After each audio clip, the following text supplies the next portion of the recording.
Bienvenidos a Justicia 360, el espacio de la rama judicial con el que queremos compartir todo lo que estamos haciendo por la justicia. Nuestro objetivo es uno solo: ustedes, los ciudadanos y por supuesto los servidores judiciales. En el día de hoy hemos preparado un programa variado en el que conoceremos cómo se está transformando digitalmente la Corte Constitucional, el trabajo de los magistrados de Justicia y Paz, la voz de la Corte Suprema de Justicia y mucho más. Por supuesto, también estaremos en la calle con la gente. De esta manera iniciamos Justicia 360. Desde hace más de 20 años, la voz de la magistrada auxiliar Alexandra García Parra ha sido quien le da la bienvenida a las personas que se comunican con la Corte Suprema de Justicia. Aunque siendo muy joven tuvo claro que su vida la dedicaría al derecho, combinó su judicatura con el papel de disc jockey en una emisora musical. Conozcamos la cara de esta voz institucional.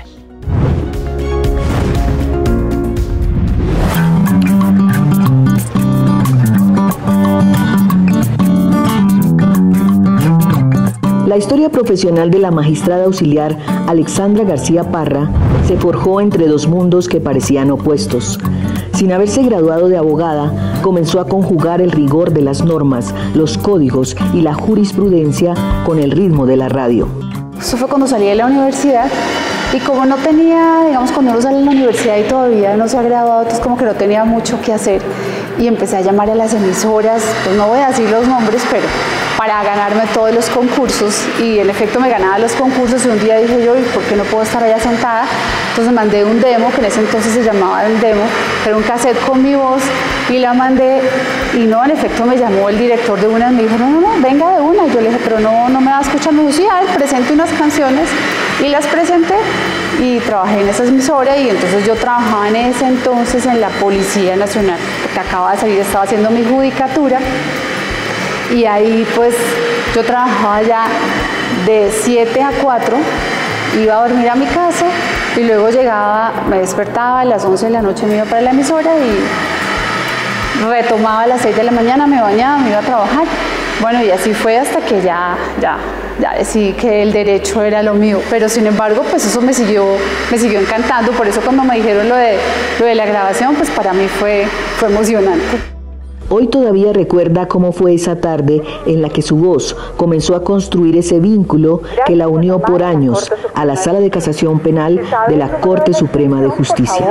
Eso fue como en el año 2003, más o menos.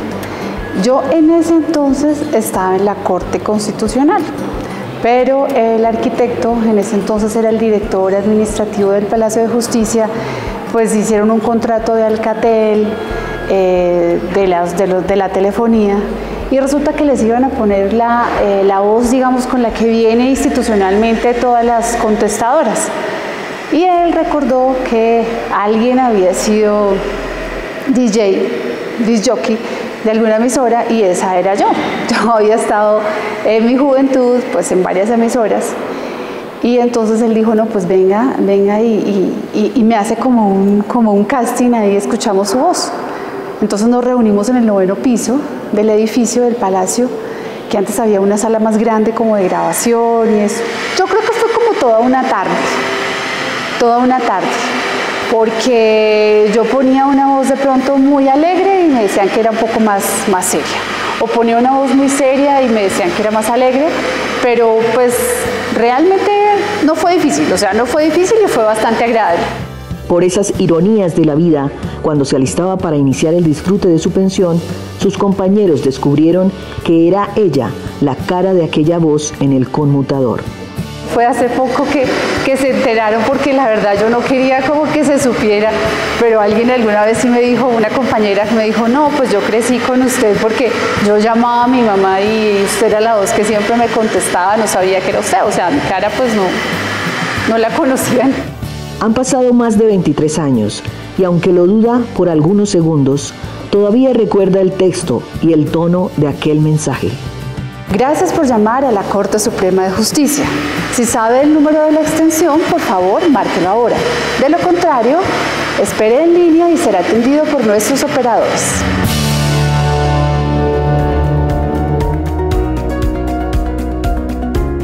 Desde hace varios años, la Corte Constitucional ha venido utilizando la inteligencia artificial como herramienta para mejorar el servicio que prestan a los ciudadanos. Su visión en el uso de las tecnologías la ha llevado a implementar Pretoria, un buscador de relatoría y Copilot. ¿En qué consiste todo esto? En la siguiente nota se los explicamos. Desde hace 4 años, la Corte Constitucional ha implementado herramientas de inteligencia artificial. Para ampliar esta información está con nosotros la magistrada auxiliar Ana María Ramos y la científica de datos Ana María Giraldo. Empiezo con ustedes, primero que todo, bienvenidas a este espacio y empiezo con Ana María. Ana María, ¿cuáles son estas iniciativas que ha implementado la Corte Constitucional? Gracias, Fernanda. Bueno, en este momento tenemos 2 en funcionamiento. La primera, que arrancó ya hace unos 4 años, es una herramienta que se llama Pretoria, que lo que busca es apoyar el proceso de preselección de tutelas. Es, en términos muy sencillos, un buscador, pero dentro de las tutelas que recibe la Corte todos los días, que son cerca de 4.000, es una cantidad que se analizan diariamente y en los cuales ese volumen hace que sea difícil encontrar patrones, casos de interés, porque, digamos, hay demasiada información. Entonces, de manera paralela, quiero ser como clara en eso, las tutelas se siguen analizando una a una por parte de los despachos, pues hay una herramienta que permite hacer búsquedas de casos, búsquedas de patrones de información, por ejemplo, cuál es el derecho vulnerado, si hay un sujeto de especial protección, si es una tutela contra providencia, etcétera, y de esa manera pues hacer una aproximación más estratégica de mayor calidad a ese proceso. Y la segunda, que es una novedad de este año y que ojalá pues todos la prueben, es que hemos modernizado otra vez aún más nuestro buscador de relatoría, que tiene, además de una nueva imagen que van a ir conociendo, unas nuevas funcionalidades desarrolladas in-house por nuestra científica de datos que permiten, por ejemplo, buscar relaciones de citaciones entre sentencias de la Corte, donde una sentencia es citada, en qué otras sentencias de la Corte es citada una sentencia, qué sentencias de la Corte se citan en esta sentencia, y la última, que fue creo que la más difícil, es buscar sentencias relacionadas así no se citen. Entonces busca similitud y sugiere, si yo estoy viendo una sentencia de pañales, por ejemplo, otras que podrían tener que ver con ese mismo tema, lo cual ayuda a la labor de investigación y de elaboración de líneas jurisprudenciales, facilita el acceso y yo creo que también podría ayudar a mejorar la seguridad jurídica del sistema de justicia. Gracias, Ana. Y también por otro lado tenemos a Ana Giraldo, científica de datos, quien también nos va a dar luces de alguna forma de cuáles son esas herramientas que se están implementando y que se van a implementar hacia el futuro. En la actualidad estamos evaluando la incorporación de modelos de lenguaje en tareas específicas. Por ejemplo, esperamos la inclusión en nuestro buscador de relatoría de búsquedas semánticas. Las búsquedas semánticas le permiten al usuario realizar consultas en lenguaje natural. Esto implica que no tiene que usar términos jurídicos específicos y la herramienta le genera un listado de sentencias relacionadas con el tema de su consulta. Además, participamos del pilotaje de la herramienta Copilot liderado por el Consejo Superior de la Judicatura. En este pilotaje identificamos que un posible caso de uso es la generación de resúmenes de relatoría y en particular estamos comparando los resúmenes generados por el humano y generados por la herramienta. Para eso estamos haciendo una evaluación, haciendo uso de algunos índices estadísticos para evaluar la calidad de estos resúmenes. A Ana Giraldo y a Ana Ramos, gracias por esta valiosa información y recuerden que por este medio les seguiremos informando sobre los proyectos y avances en materia tecnológica de la Corte Constitucional.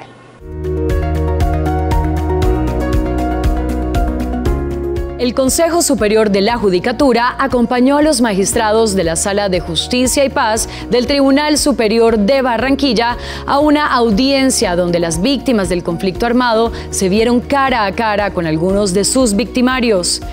Esta es la crónica de un día de lágrimas y reconciliación.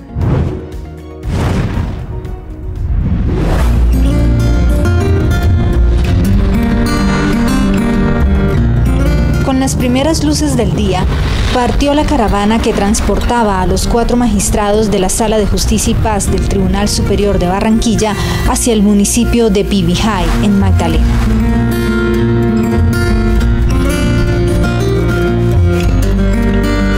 Vamos hacia Pibijay, Magdalena, a un encuentro simbólico muy importante con las víctimas del conflicto armado. Allí se realizaría la audiencia pública en homenaje a las 78 víctimas que dejó el paramilitarismo en la zona. A las 11 de la mañana se dio inicio a la ceremonia con un sentido homenaje por parte de los magistrados. Un dolor liberador se apoderó del salón mientras las lágrimas brotaban espontáneamente. Que me hagan un reconocimiento por mi hijo, por los hijos. Él dejó tres hijitos. Soy víctima directa de acá de Pibijay, Magdalena, en cual en el acto de violencia perdí a mi compañero Jairo Gómez Jiménez, el padre de mi hijo. Para los magistrados, la ceremonia fue la oportunidad de acercar la justicia a las víctimas, además de promover el perdón y la reconciliación. Las víctimas se han hecho presentes, no para recibir un certificado de función que fue lo ordenado por el tribunal, dado que no aparecen los cuerpos de sus parientes y muy probablemente fueron asesinados, sino para recibir un mensaje de esperanza y para hacer un cierre en su corazón. Las víctimas realmente sintieron de que la justicia los estaba acompañando, hubo lágrimas, hubo mucha tristeza, pero muy sentido y muy bonito el acto. Este acto por sí solo, tan solemne, habla en nombre de las víctimas, lo que representó en el día de hoy para los dolientes o familiares de 78 personas que hace 20 años los mataron, no pudieron, salieron de su casa y no volvieron. Al finalizar el evento, magistrados y familiares de las víctimas compartieron sus impresiones sobre la audiencia. El Consejo Superior de la Judicatura seguirá apoyando estas jornadas en su empeño por llevar la justicia a los territorios.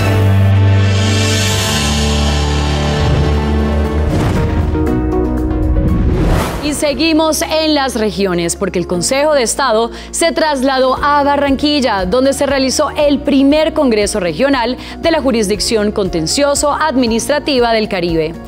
Este espacio fue una oportunidad para examinar la obra de nuestro escritor Gabriel García Márquez desde una perspectiva jurídica. Veamos lo que sucedió en el evento. Entre el miércoles 22 y el viernes 23 de noviembre se adelantó en Barranquilla el primer Congreso Regional de la Jurisdicción de lo Contencioso Administrativo del Caribe.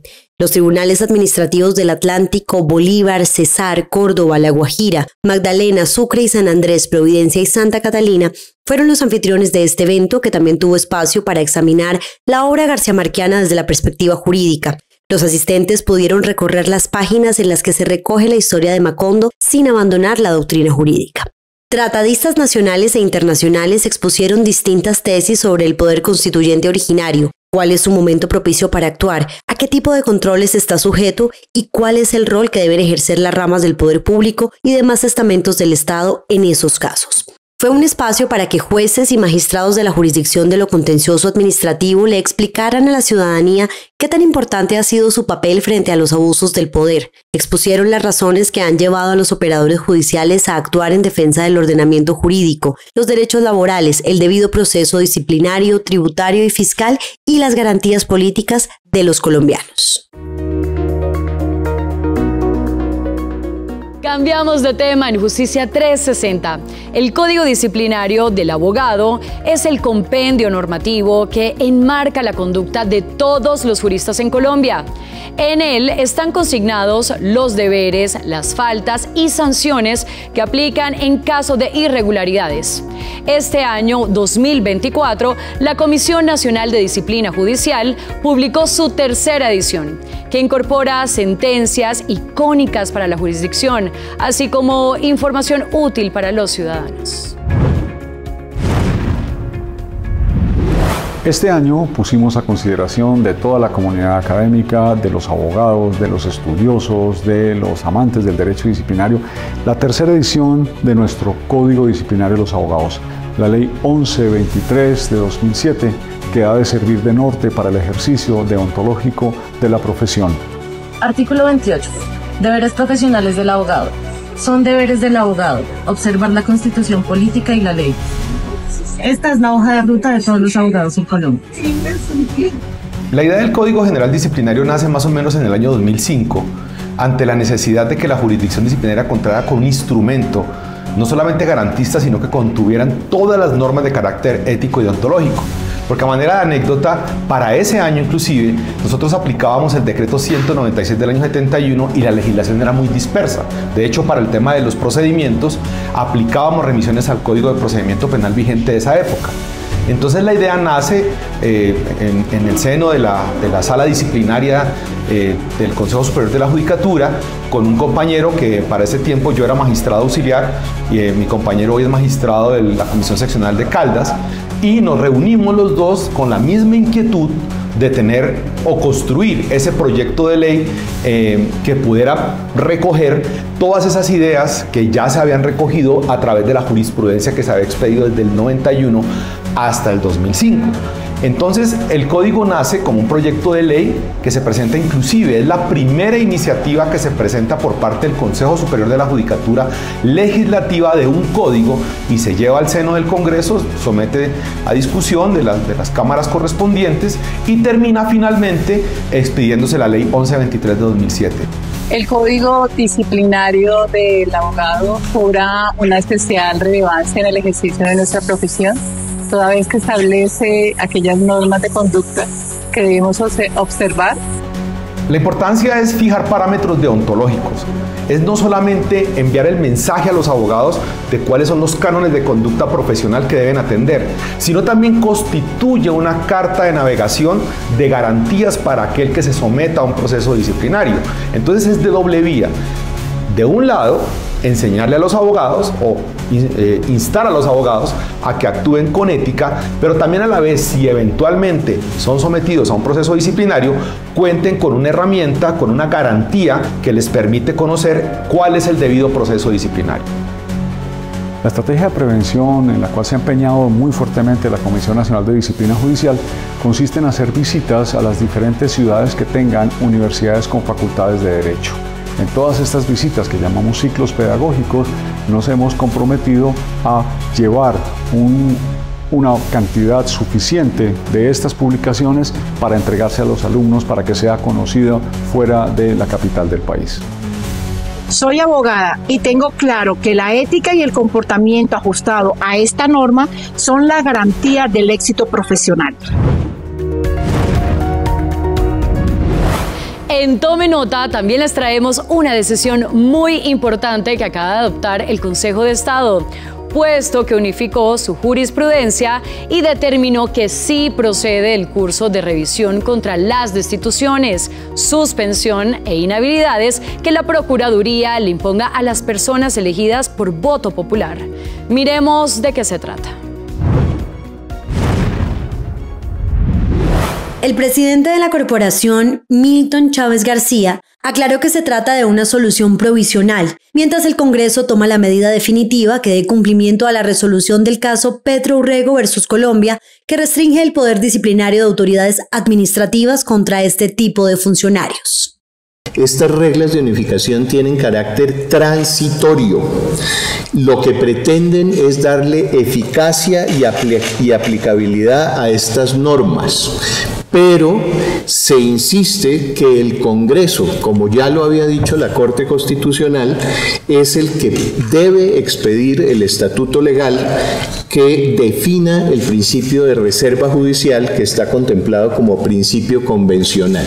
El vicepresidente del Consejo de Estado y ponente de la decisión, Luis Alberto Álvarez Parra, precisó que como la sanción de suspensión que se le impuso a la exalcaldesa de Arjona Bolívar, Esther María Jalilie García, no le impedía el ejercicio de derechos políticos, en su caso no procede este control de revisión. Como quiera que la señora alcaldesa ya había salido del cargo de elección popular y como quiera que no tenía una inhabilitación posterior que conllevase ella, porque así no se dispuso sino solo la suspensión, pues obviamente no tenía una afectación a sus derechos políticos. En consecuencia, dado que no estaba en la hipótesis de un suspendido en ejercicio del cargo, el Consejo de Estado en el caso concreto dispuso no abocar conocimiento y en esa medida confirmó la decisión. El Consejo Superior de la Judicatura implementó el nuevo protocolo de audiencias para la rama judicial, el cual busca que jueces y demás intervinientes en audiencias judiciales sigan unas reglas generales de conducta en todas las jurisdicciones y especialidades del país, sin importar si las audiencias son presenciales, virtuales o híbridas. Veamos en qué consiste. ¿Sabe qué es un protocolo? Para mí un protocolo es algo elegante. ¿Usted sabe qué es un protocolo? No, mijita, no tengo idea qué será eso. Hola, buenos días. ¿Usted sabe qué es un protocolo? No tengo ni idea. No, venga por aquí.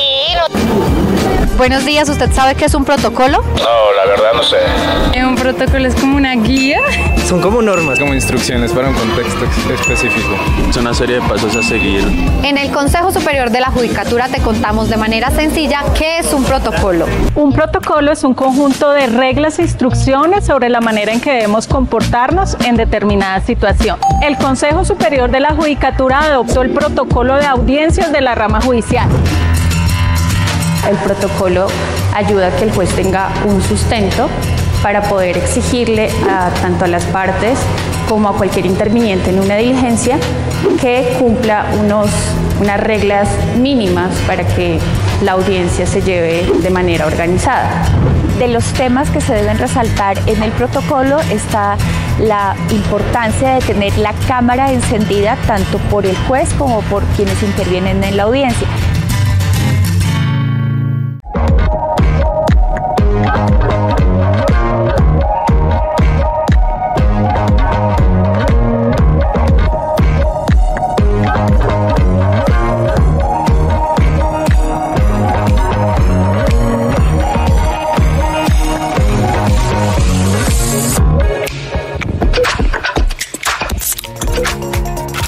Abogado de oficio.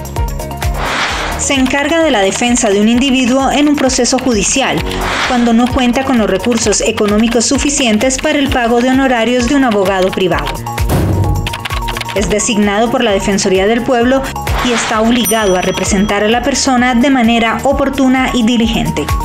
Quien necesite un abogado de oficio puede acercarse a las personerías municipales, las defensorías regionales o seccionales, las unidades de reacción inmediata, los centros de atención judicial o los centros de reclusión. También pueden dirigirse a las universidades con facultades de Derecho.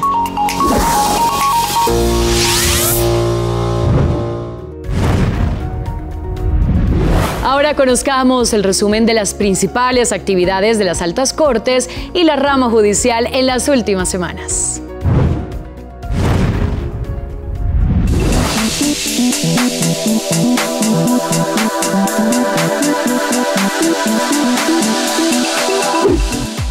Las altas cortes de Colombia se unieron para conmemorar el 39º aniversario de la toma y retoma del Palacio de Justicia, ocurrido el 6 y 7 de noviembre de 1985. Una emotiva ceremonia alrededor de la dignidad, de la justicia y en honor a la memoria de las víctimas. La Corte Suprema de Justicia realizó el encuentro de la jurisdicción penal, espacio de reflexión sobre los avances y desafíos del sistema penal acusatorio. Por otra parte, el abogado José Joaquín Urbano Martínez tomó posesión como nuevo magistrado de la corporación, por primera vez ante el presidente de la misma, Gerson Chaverra Castro, quien tomó su juramento en un hecho histórico. Con el objetivo de promover la reflexión y el diálogo sobre las sentencias de la Corte Constitucional, en Cartagena se realizó el 5º capítulo de los Diálogos Constitucionales, una construcción colectiva. El evento permitió el intercambio de ideas entre la academia y esa corporación. Por otra parte, el Alto Tribunal lanzó el primer diplomado de formación en Derecho Constitucional para periodistas y comunicadores. El Consejo Superior de la Judicatura organizó 5 eventos el pasado mes de noviembre. En Cartagena se realizó el Precongreso Mundial de Justicia para niños, niñas y adolescentes, mientras que en Santa Marta se llevó a cabo el 11º Encuentro Nacional de la Jurisdicción Especial Indígena. En Barranquilla tuvo lugar el tercer Congreso Internacional y Conversatorio Nacional de Ejecución de Penas y Medidas de Seguridad y el 21º Conversatorio Nacional de Género. Finalmente, en Bucaramanga se realizó el 7º Conversatorio Internacional y el 11º Conversatorio Nacional del Sigma. Terminó su periodo constitucional el magistrado del Consejo de Estado Jaime Enrique Rodríguez Navas, quien durante 8 años dejó en alto el nombre de la corporación con su trabajo incansable en la sección tercera. En fallo adoptado por la Comisión Nacional de Disciplina Judicial, se recordó que quien contrata a un abogado para representarlo en un proceso debe asumir el pago del IVA, por ser la persona que adquiere la prestación de un servicio que se encuentra gravado con impuestos.